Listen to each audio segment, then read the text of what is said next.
ஒரு அடர்ந்த காட்டில் உயரமான மரத்தில் குருவியும் காகமும் அருகருகே வீடு கட்டி வாழ்ந்து வந்தன. குருவியும் காகமும் நட்பாக பழகி வந்தன. இப்படியே சில நாட்கள் கழிந்த வண்ணம் இருந்தது. வெயில் காலம் வந்தது. காகம் உணவு மற்றும் தண்ணீர் தேடி அங்கும் இங்கும் காட்டில் அலைந்தது. கடைசி வரை காகத்திற்கு உணவும் தண்ணீரும் கிடைக்கவில்லை. சோகமாக தன் கூட்டிற்கு வந்தது.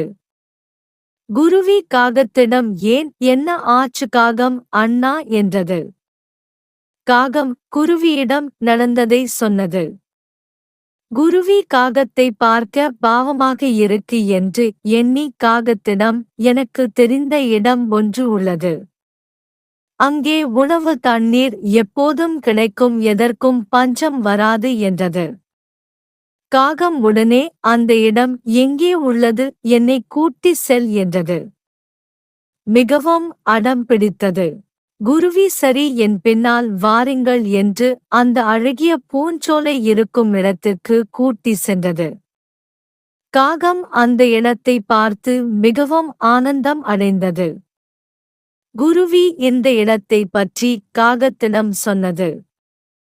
காகம் இந்த இடம் மற்றும் இங்கு இருக்கும் உணவுதான் மாட்டும் சொந்தமாக்கிக் கொள்ள மனதிற்குள் திட்டம் தீட்டியது. காகம் தண்ணீருக்குள் குளிக்க சென்றது. குருவியையும் குளிக்க வர சொன்னது. குருவி எனக்கு நீச்சல் தெரியாது, வரவில்லை என்றது. காகம் நான் பார்த்துக் கொள்கிறேன் என்றது. குருவி காகத்தை நம்பி தண்ணீருக்குள் இறங்கிறது. காகம் இன்னும் கொஞ்சம் ஆழத்திற்கு வா என்று உள்ளே கூட்டி சென்று தண்ணீருக்குள் குருவியை அழுத்தி மூழ்கடித்து கொன்றது. காகம் இனி இந்த இடம் நமக்கு சொந்தம் என்று ஆனந்தமாய் ஆடி பாடி கொண்டாடியது. கதையின் நீதி.